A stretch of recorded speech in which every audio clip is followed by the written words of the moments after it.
The art of listening पे आज हमने बात करनी है कि लिसनिंग स्किल है क्या। जब हमने किसी से बातचीत करनी है या मैं आपसे बात कर रही हूँ तो आपकी सबसे पहली स्किल जो आप इस्तेमाल कर रहे हैं वो क्या है। हेयरिंग जो है वो बाय डिफ़ॉल्ट हमारे अंदर प्रेजेंट होती है। हेयरिंग का काम सिर्फ इतना होता है कि आपके ईयर्स तक एक ब्रेन के थ्रू मैसेज आना, ये सिर्फ हेयरिंग का काम यहाँ तक होता है।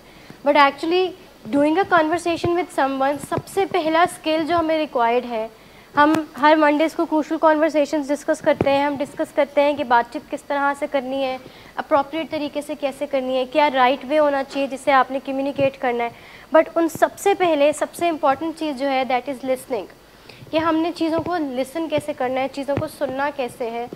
जब तक आप किसी की बात सुनेंगे नहीं, किसी की बात को ध्यान नहीं देंगे, मुझे बताएं कि डायलॉग हो सकेगा। तो जब हम किसी के साथ डायलॉग में एंटर होते हैं, सबसे पहला स्किल एक तो लिसनिंग का आता है। जैसे मैं आपको मिसाल दे रही थी कि जब एक इंसान गुस्से में होता है तो क्या वो अगले की बात सुन पाता है? वो लिसनिंग एंड पे नहीं होता। जब हम ये टर्म यूज़ कर रहे होते हैं कि व्हेन समवन इज़ एंग्री, तो वो लिसनिंग एंड की तरफ नहीं होता। दैट मीन्स कि वो सुनने की सलाहियत उसकी ख़त्म हो चुकी होती है, वो स्किल उसके पास नहीं होता। यही सबसे एंगर में, गुस्से में या कोई शौक में, कोई ट्रॉमा अगर कोई एक्सपीरियंस करे तो उसको लोग 100 तसल्लियाँ देते रहें, उसको समझाते रहें, उसको उसके ऊपर मतलब उसको ठीक करने की कोशिश करते रहें, बट वो किसी की बात नहीं सुनेगा, ना ही उसकी किसी की बात असर करेगी, बिकॉज वो एक लिसनिंग एंड की तरफ नहीं होता। आप सब अपनी लाइफ को एक दफ़ा गो थ्रू करें और देखें कि जब जब आप गुस्से में आए हैं, जब जब किसी से लड़ाई हुई है, तो कितनी दफ़ा आपने दूसरों की बातें सुनी है। एक्चुअली जब लड़ाई हाथापाई की तरफ चले जाती है, जब लड़ाई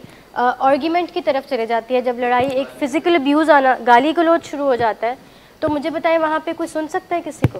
फिर तो बात ही ख़त्म हो जाती है, क्योंकि वहाँ पे आप लिसनिंग एंड की तरफ नहीं होते। तो सबसे पहले स्किल सीखने की जो हमें ज़रूरत है in order to communicate better, वो लिसनिंग स्किल है। अब लिसनिंग स्किल क्या होता है या इसकी क्या क्या इंपॉर्टेंस है या ये कितना अहम है, ये हम आगे डिस्कस करते हैं। It is a very first and foremost communication skill that we learn, and ये सबसे ऊपर आती है विच इज़ लिसनिंग। तो ये एक पूरा साइकिल है कि किस तरह से हमारी कम्युनिकेशन जो है वो आगे कंटिन्यू होती है। सबसे पहले आपके लिसनिंग स्किल्स आते हैं, उसके बाद आपकी स्पीकिंग पावर आती है, उसके बाद आप जब आपको कोई इन्फॉर्मेशन आप रिसीव करते हो, जब आप कोई इन्फॉर्मेशन रिसीव करते हो, उसी के बाद आपका ब्रेन जो है उसको सिग्नल जाता है कि now it's time to speak something, या फिर वर्ड्स को आर्टिकुलेट करना है। उसके बाद जाके आप एक स्पीकिंग पावर की तरफ आते हैं। देन आप रीडिंग, यही आप उस तरफ जब तक आप सुनेंगे नहीं, आप चीज़ों को रीड भी नहीं कर सकेंगे। And then lastly is writing. Brainstorming का मतलब होता है कि आप अपने आप को एक ब्रेन नॉलेज मतलब आप अपने आप को दे रहे होते हो। यू एजुकेट योर सेल्फ, आप अपने ही आपको डिफरेंट आइडियाज़ दे रहे होते हैं, आप अपने ही आपको डिफरेंट चीज़ें बता रहे होते हैं, आप एक बर्ड्स आई व्यू के थ्रू चीज़ों को देखने की कोशिश करते हैं। सो आप एजुकेट करते हैं अपने आप को। So basically educating your self is brainstorming. We do, but हमारा मोस्टली जो एक हमारे से अपनी जो बातचीत होती है वो नेगेटिव होती है। लाइक जो हमारा एक पैटर्न होता है, जो हमारा कंटेंट होता है ना बात का खुद से करने का, वो मोस्टली नेगेटिव होता है और वो काफ़ी नेगेटिविटी में वो चीज़ भरी होती है। तो वो ब्रेन स्टॉर्मिंग में नहीं आएगी। ब्रेन स्टॉर्मिंग में ये आएगी कि आपके पास हर टाइम कोई क्रिएटिव न्यू आइडियाज़ आते हैं। आपको चीज़ों को हैंडल करने के 2 से 3 तरीके आपके पास मौजूद होते हैं। आपको पता होता है कि किस तरह से आपने चीज़ों को हैंडल करना है। अच्छा, ये जैसे ABC प्लान हम सब ने रखा होता है कि ये चीज़ अगर A प्लान से हैंडल नहीं हो सकेगी तो will go for the B plan and then for the C plan. तो basically educating your self and putting something inside your brain, and अपने ब्रेन को बार बार एक नॉलेज से गुजारना इज़ बेसिकली ब्रेन स्टॉर्मिंग। अच्छा, मैं जो बात करी थी कि अगर आप लिसनिंग एंड की तरफ नहीं आएंगे तो आप रीडिंग स्किल्स की तरफ नहीं आएंगे। रिमेंबर, जब एक छोटा बच्चा होता है ना तो उसको सबसे पहले फोनिक्स सिखाए जाते हैं, उसको साउंड सिखाए जाते हैं, उसको लैंग्वेज सिखाई जाती है, तभी वो चीज़ों को राइट कर सकता है या फिर वो रीड कर सकता है। जब तक आपको फ़ोन है, जैसे इसका फ़ोनिक आपको नहीं सिखाएंगे तो आपको फ़ोन को रीड करना या उसको राइट करना नहीं आएगा। इसीलिए लिसनिंग बहुत इंपॉर्टेंट होती है। इसीलिए एक साल के या कुछ मंथ्स के बच्चों को सबसे पहले फोनिक्स सिखाए जाते हैं। फोनिक्स होते हैं बेसिकली आप वर्ड्स का साउंड बनाते हो। जैसे फ़ोन है तो फ़ोन का जो लैंग्वेज का वर्ड निकला है, ये कहाँ से निकला? ए फॉर मतलब ए जो है दैट इज़ अ साउंड, ये फोनिक्स में आता है। तो ये बच्चों को सबसे पहले यही चीज़ सिखाई जाती है। उसके बाद रीडिंग और राइटिंग की तरफ ये चीज़ आती है। ये सर्कल बेसिकली ये चीज़ शो कर रहा है कि हमारा हर स्किल कितना मैटर करता है। इन स्किल में सबसे ज़्यादा स्किल जो है वो लिसनिंग का मैटर करता है, दैट इज़ 53% रेशो इसकी है। 14% रेशो राइटिंग की आती है, and then speaking 16% and reading की 17%। तो आप देख रहे हैं कि सबसे ज़्यादा वेटेज और सबसे ज़्यादा रेशो जो है वो लिसनिंग स्किल्स की है, कि लिसनिंग स्किल्स इतने इंपॉर्टेंट है। जब तक आप चीज़ों को सुन नहीं सकेंगे सही से, जब तक आप चीज़ों को सोचने समझने की या सुनने की सलाहियत नहीं रख सकेंगे, आप आगे ग्रो नहीं कर सकते। यहाँ पे जब आप शुरू में आते हैं तो हम कहते हैं, आपकी फैमिली को भी ये चीज़ बता रहे होते हैं और आपको भी कह रहे होते हैं कि अभी अगर हम आपसे कोई बातचीत करेंगे तो उसका रिजल्ट इतना इफेक्टिव नहीं आएगा। वो क्यों कह रहे होते हैं? हम लिसनिंग एंड पे नहीं होते, ऑल्सो आप चीज़ों को समझ नहीं पा रहे होते, आप चीज़ों को रिसीव नहीं कर पा रहे होते। सो लिसनिंग तब आती है जब आप चीज़ों को अच्छे से रिसीव करना सीख सको, जब आपको चीज़ों की समझ आना अच्छे से शुरू हो जाए और वो आपको किसी की बात सुनकर आ सके। जैसे बहुत सारे यहाँ पे इंडोर पेशेंट्स ऐसे होंगे जो मेरी बात को लिसन नहीं कर रहे होंगे। दिस इज़ अ एबिलिटी, ये स्किल है, इसलिए नाम ही ये है कि listening skill, the art of listening skill. ये एक स्किल है जिसको हमने सीखना, और ये हर कोई इतना अच्छा नहीं होता है स्किल के ऊपर। आपको बहुत ज़्यादा मेहनत करनी पड़ती है, पेशेंस चाहिए होता है, नो डाउट। कि जब कोई गुस्से में और फिर भी आप उसकी बात सुन रहे हो और आप आगे से गुस्सा नहीं कर रहे हो, दैट इज़ मतलब it requires a lot of patience. तो नो डाउट इसीलिए तो इसको एक स्किल कहा जाता है। कुछ स्टूडेंट्स ऐसे होते हैं जो सुन के चीज़ों को ज़्यादा अच्छे से अंडरस्टैंड करते हैं rather than राइटिंग। हमने जो पिछला साइकिल डिस्कस किया कि पहले लिसनिंग आती है, then speaking, then writing and then reading. तो ये चीज़ें सारी एक साइकिल के साथ, एक पैटर्न और एक सीक्वेंस के साथ गुजरती हैं, उससे पहले नहीं। अबव ऑल एवरीथिंग मतलब लिसनिंग स्किल्स ही हैं हमारे। और आप ये देख रहे हैं कि इसकी वेटेज भी 53% है, बहुत ज़्यादा रेशो है। तो हमने ये सीखना है कि हम किस तरह से एक लिसनिंग एंड की तरफ आ सकते हैं, या किस तरह से हम चीज़ों को अच्छे से सुनना सीख सकते हैं। बिकॉज सुनना भी एक बहुत अच्छा स्किल है। जैसे आपको ये मेरी बात बड़ी वियर्ड सी लग रही होगी जब मैं ये कह रही हूँ कि सुनना एक बहुत अच्छा स्किल है, लेकिन हर किसी में ये स्किल नहीं होता। बहुत ज़्यादा पेशेंस चाहिए इसके लिए, क्योंकि आपके लिए अपनी इंसल्ट सुनना या आपके लिए ये चीज़ सुनना कि अगला बंदा आपको स्नब कर रहा है या वो आपको मतलब बुरे तरीके से ट्रीट कर रहा है, इट्स नॉट ईजी टास्क। आपका दिल करता है कि आप भी आगे से रिएक्ट करो, आप ईंट का जवाब पत्थर से दो, आपका वो वाली स्टेट आ जाती है। और ये being a human it's natural, ये आती है सबको, बट इस पे हम कंट्रोल करना सीख सकते हैं। ये डिफरेंस आ गया हेयरिंग का और लिसनिंग का, कि हेयरिंग और लिसनिंग में एक्चुअल डिफरेंस होता क्या है। सो हेयरिंग, जैसे मैंने बताया कि डिफ़ॉल्ट में वो चीज़ होती है कि it's simply the act of perceiving sound by the year. ये ब्रेन के थ्रू, हमारे ब्रेन के जो ब्रेन सिग्नल करता है हमारे ईयर को, और हमारे ईयर तक ये बात आती है और हमें एक हेयरिंग की एक्ट हमारा शुरू हो जाता है। तो इट्स सिंपली एन एक्ट कि हमारा ब्रेन जो है वो सिग्नल दे रहा है हमारे ईयर को कि कोई कानों तक कोई आवाज़ पहुंच रही है। तो इसको अगर हम आसान अल्फाज में मैं समझाने की कोशिश करूं तो कानों तक कोई आवाज़ पहुंचना इज़ हेयरिंग, उस आवाज़ को परसीव कर कर, रिसीव कर कर उसकी कोई सेंस बनाना इज़ लिसनिंग। जैसे कानों तक आपको किसी इंसेक्ट के चलने की आवाज़ पहुंच रही है, तो फिर जब लिसनिंग एंड कहाँ पे आती है, जब आप उसको रिसीव करके आप उसकी सेंस बनाते हो, आपको पता चलता है अच्छा ये किसी इंसेक्ट की आवाज़ है, दैट इज़ एक्चुअली लिसनिंग, वो लिसनिंग में आता है। बट हमारे ईयर्स तक कोई चीज़ आ रही है, किसी की आवाज़ आ रही है, कोई साउंड आ रहा है, तो that is hearing. Listening is an action where you choose to actively concentrate on what you hear, कि आप एक्टिवली कंसनट्रेट करते हैं, आप अपनी सारी तवज्जो उस एक्ट के ऊपर रखते हैं जो हो रहा होता है, और फिर आप उसकी एक सेंस बनाते हैं। आपका ब्रेन आपको एक सेंस बना कर देता है। In listening your brain processes the information into knowledge. So वो जो चीज़ मैं बात करी थी कि आप चीज़ों को जब सेंस बनाना शुरू करते हैं, कि आप उस साउंड को एक नॉलेज में कन्वर्ट करते हैं, that is actually a listening skill. That is actually कि आप, अब आपने देखा होगा कि हेयरिंग बहुत सारे लोग हैं जिनमें बाय फॉल्ट जो है या डिफ़ॉल्ट ये चीज़ होती नहीं है। आपने ये चीज़ नोट की होगी, बहुत सारे लोग होते हैं जो डेफ होते हैं, जो नहीं सुन सकते, तो उनमें हेयरिंग नहीं होती, उसकी वजह से उनमें लिसनिंग नहीं आती है, उनमें लिसनिंग पावर जो है वो ख़त्म हो जाती है। But listening is more of like psychological, कि आपको चीज़ों को सोचने का एक एंगल डिफरेंट होता है, आपको चीज़ों को सुनने का एक एंगल डिफरेंट होता है। आप सुनकर खुद से एक स्टोरी की सेंस बनाते हो। ऐसा नहीं होता कि जो आपको चीज़ सुनाई दे रही है, अब बहुत सारे जो पेशेंट्स हैं वो चीज़ों को डिफरेंटली परसीव कर रहे हैं, मेरी बात को डिफरेंटली परसीव कर रहे हैं। हो सकता है कुछ मेरी बात को सुनकर अपनी लाइफ से रिलेट कर रहे हो कि हाँ फ़लाँ टाइम पर मैंने इस तरह से किया था। हो सकता है मेरी कोई बात सुनकर कोई पेशेंट एक कान से दूसरे कान से निकाल रहे हो और जस्ट उसको ख़त्म कर रहे हो कि बस एवं ही हो रहा है, ये इसका कोई इतना ख़ास मकसद नहीं है। तो ये नॉलेज में क्रिएट करना, ये चीज़ों को सेंस देना सुनकर, it's actually in our control. ये चीज़ हमारे कंट्रोल में होती है, हमने चीज़ों को देखना होता है कि हमने किस तरह से चीज़ों को हैंडल करना है। Listening is basically a process of receiving, constructing meaning from and responding to spoken non verbal या फिर वर्बल मैसेजेस।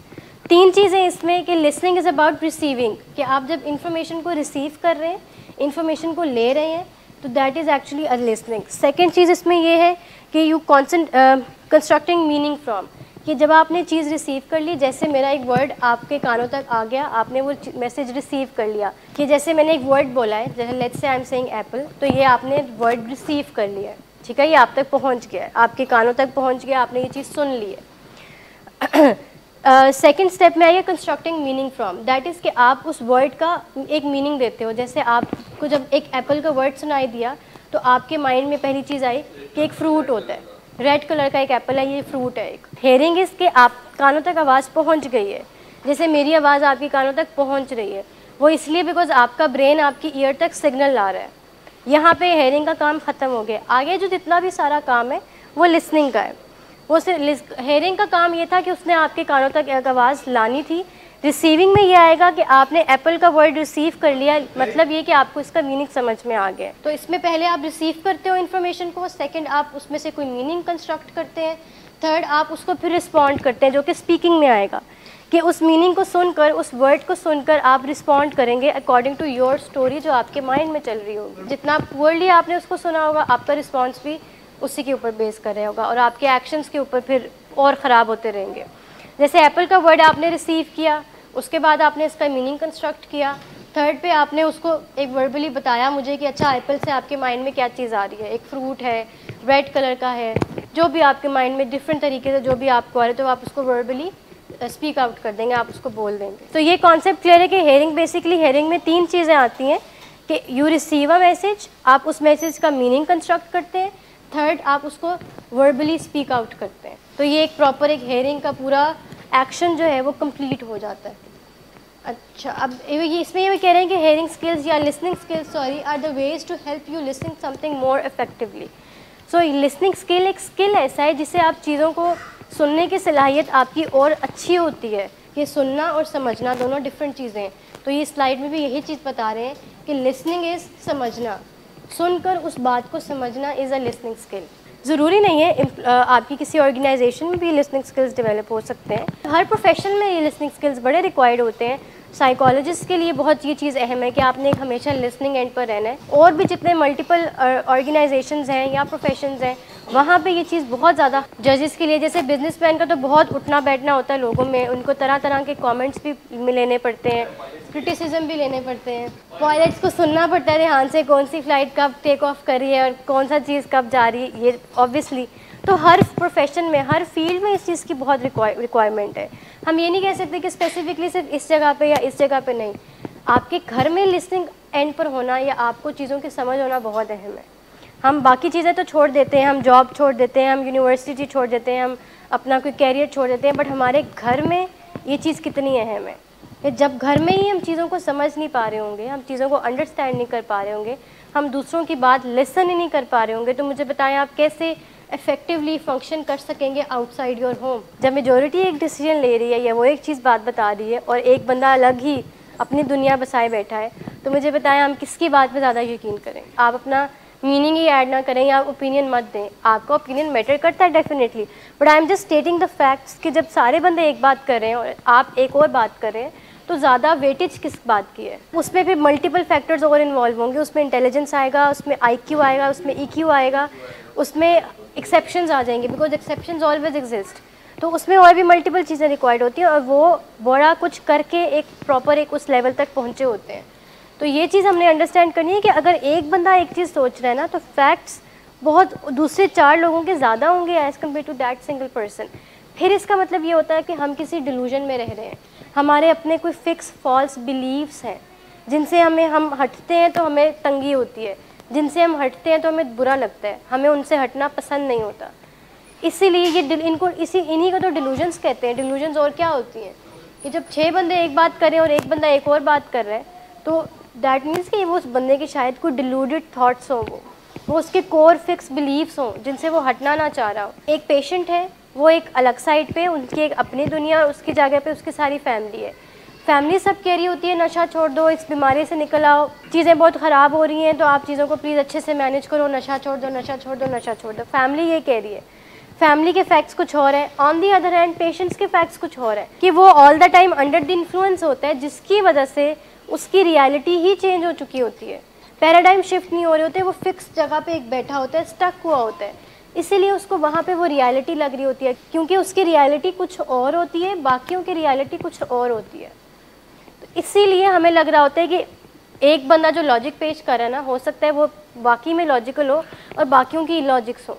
ऐसा नहीं होता, क्योंकि हमारी रियलिटीज़ डिफरेंट होती हैं। अगर हम नशे की एग्जांपल शेयर करें या हम पेशेंट्स और फैमिली की एग्जांपल करें ना, तो हम मुझे खुद बताएं, एक पेशेंट है, वो किसी बीमारी में है, वो किसी चीज़ के इन्फ्लुएंस में है, या वो किसी नफ्सियाती बीमारी से गुजर रहा है, तो उसके लिए हकीकत कुछ और बनी हुई है। ऑन दी अदर हैंड जो उसकी फैमिली है, जो उसकी खैर ख्वाह है, जो उसका ख्याल रखना चाह रही है, उससे प्यार करती है, उसकी देखभाल करती है, टेक केयर करती है, उनके बिलीव्स कुछ और है और वो कुछ और चाह रही हैं, लेकिन वो अंडर द इन्फ्लुएंस नहीं है, उनकी रियलिटीज़ डिफरेंट है कि वो फैमिली स्टेट ऑफ माइंड में सही में है, इसी वजह से उनकी रियलिटी के ऊपर ज़्यादा बिलीव किया जाएगा as compare to the patient, because उनकी हकीकत ही बदल चुकी है किसी नफ्सियाती बीमारी की वजह से, उसके फिक्स बिलीव्स हो चुके हैं, नशे के इस्तेमाल की वजह से, ड्रग यूज़ की वजह से उसकी ज़िंदगी जो है वो चेंज हो चुकी है। इसीलिए यहाँ पे फिर ये डिफरेंस ऑफ ओपिनियन जो है वो आता है। These all points are basically importance of listening skills. So it's an alternative listener, an attentive listener stimulates better speaking by the speaker. इसमें जो पहला पॉइंट है कि अगर आप अटेंशन से सुन रहे हैं, चीज़ों को अटेंटिवली सुन रहे हैं, जितना अटेंशन से सुन रहे हैं उतनी अच्छी आपकी रिटेंशन भी अच्छी होगी। पहला जो इम्पोर्टेंस है लिसनिंग स्किल्स की, दैट इज़ कि अटेंशन, कि आप जितना अटेंटिवली चीज़ों को सुनेंगे उतना अच्छे से आप चीज़ों को रिटेन कर सकेंगे। सेकंड जो इम्पोर्टेंस है लिसनिंग स्किल्स की, that is a good listener learns more than an ordinary listener. तो पहली जो थी वो थी एक अटेंशन, कि आप जितना अटेंशन करते हो आप चीज़ों को उतने अच्छे से रिटेन कर लेते हो। सेकंड इज़ कि अगर आप चीज़ों को अच्छे से सुनते हो तो आप चीज़ों को समझते भी फिर अच्छे से हो, आपकी एक चीज़ों को अंडरस्टैंड करने की एबिलिटी बहुत स्ट्रॉन्ग हो जाती है, एक ग्रिप बन जाती है आपकी चीज़ों के ऊपर। सेकेंड ये है कि a good listener learns to detect assumptions and attitudes. ये भी बहुत इंपॉर्टेंट है कि आपके अंदर एक पेशेंस लेवल डेवलप होना शुरू हो जाता है, आपके अंदर एक तहम्मुल मिजाजी आ जाती है, आप चीज़ों को ध्यान से सुनते हो। आप अगर कोई बंदा इज्यूम भी कर रहा है तो आप उसको भी देखते हो, अगर कोई बंदा आपके ऊपर जजमेंट्स पास कर रहा है तो आप उसको भी ध्यान से सुनते हो। सो ये लिसनिंग स्किल्स की ये भी इतनी अहमियत है। जब आपको कोई क्रिटिसाइज़ कर रहा हो ना, तो आपके लिए बड़ा मुश्किल होता है चीज़ों बस अगले की बात आराम से सुनना। जब आपको कोई ताना दे रहा हो, आपको कोई थ्रेट कर रहा हो, तो बड़ा मुश्किल होता है कि आप अगले की बात को ध्यान से सुन सको। आपका दिल करता है कि आप उसको डबल ताने दो, आप उसको डबल थ्रेट करो, करता है ना ये दिल। लेकिन लिसनिंग स्किल हमें ये कहती है कि अगर हमारे अंदर लिसनिंग स्किल्स इतने अच्छे हो जाएं तो हम किसी को हम उस तरफ जाएं ही ना, हम सिर्फ उसकी बात को समझें, उसकी बात को सुनें और फिर अपना एक प्रॉपर रिएक्शन तैयार करें। जैसे जो मैंने सबसे पहली जो बात की, हम क्रूशियल कॉन्वर्सेशन कर ही नहीं सकते अगर हम लिसनिंग एंड पर नहीं है, अगर हम सुन ही नहीं सकते, तो सेकंड इंपॉर्टेंस है ही इसकी ये। तो ये सारी इंपॉर्टेंसेस आपको क्लियर है लिसनिंग स्किल्स की, कि आपकी अटेंशन अच्छी होती है, आप चीज़ों को रिसीव अच्छे से कर लेते हैं, आप जजमेंट से या क्रिटिसिज्म से, अजम्पशन से दूर रहते हैं, और आपकी कम्युनिकेशन बेहतर से बेहतर होती रहती है अगर आप लिसनिंग एंड के ऊपर रहते हैं।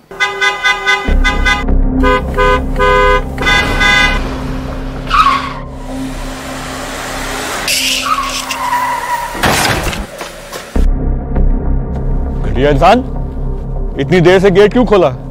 सोए हुए थे तुम क्या? सर मैंने तो मिनट भी नहीं बकवास ना करो तुम मेरे साथ। क्या कर रहे हैं आप? अब्बा जी घर पे हैं, नशे में गालियां दे रहे हैं। खुदारा होश में आए, क्या हो गया आपको? होश में कैसे आऊं? सारा किया धरा इन्हीं का तो है। शराब नोशी की वजह किरदार की खराबी नहीं, मूड की खराबी है। शराब नोशी कभी भी नशे की बीमारी में बदल सकती है। नशे की बीमारी हर स्टेज पर काबिले इलाज है। मदद हासिल कीजिए, क्योंकि वो ऐसा नहीं करेगा। विलिंग वेज से मदद हासिल कीजिए, कहीं से भी मदद हासिल कीजिए, लेकिन फौरी मदद हासिल कीजिए। जिस मुआवजे के इंतजार में आपने बहुत देर कर दी, अब वो दस्तक दे रहा है। मदद हासिल कीजिए, मदद हासिल कीजिए, मदद हासिल कीजिए।